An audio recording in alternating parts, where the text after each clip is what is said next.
Panorama, The Prince and the Epstein Scandal, BBC One. She was the silent girl in the picture. Tonight she became the woman on the television screen demanding to be believed. A lot of what Virginia Giuffre told reporter Darragh MacIntyre on Panorama had been said elsewhere.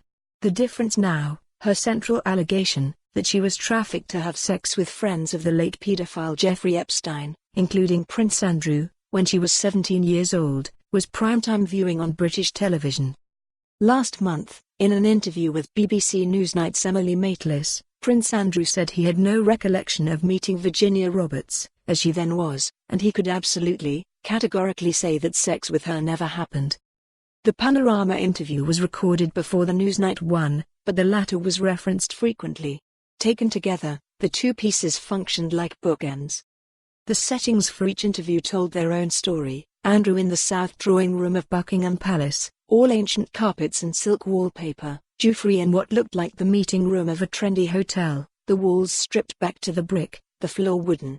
Manhattan loft minimalism versus Regency grandeur. The style of the two protagonists could not have been more different, either. Andrew sighed, rolled his eyes, and looked towards the ceiling. He spoke of my people, shooting weekends, and trips in Epstein's private jet. At certain points, answers were extracted rather than offered.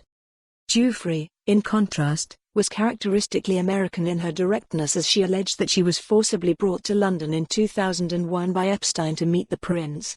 It was in the Belgravia home of socialite Ghislaine Maxwell that the photograph of Andrew with his arm around Giuffre's waist was taken.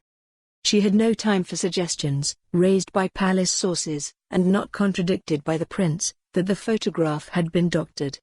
"I'm calling BS on this. He knows what happened, I know what happened. There's only one of us telling the truth and I know that's me."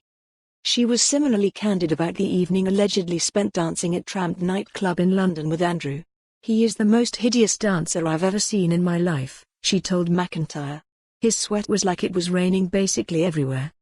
She described her young self as vulnerable and emotionally scarred. She thought at first that Epstein and Maxwell were out to help her.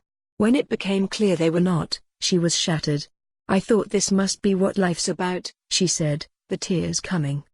Doubts were cast on inconsistencies in her story. She acknowledged that while she might have got some dates and places wrong, you never forget a face that has been heaving over you.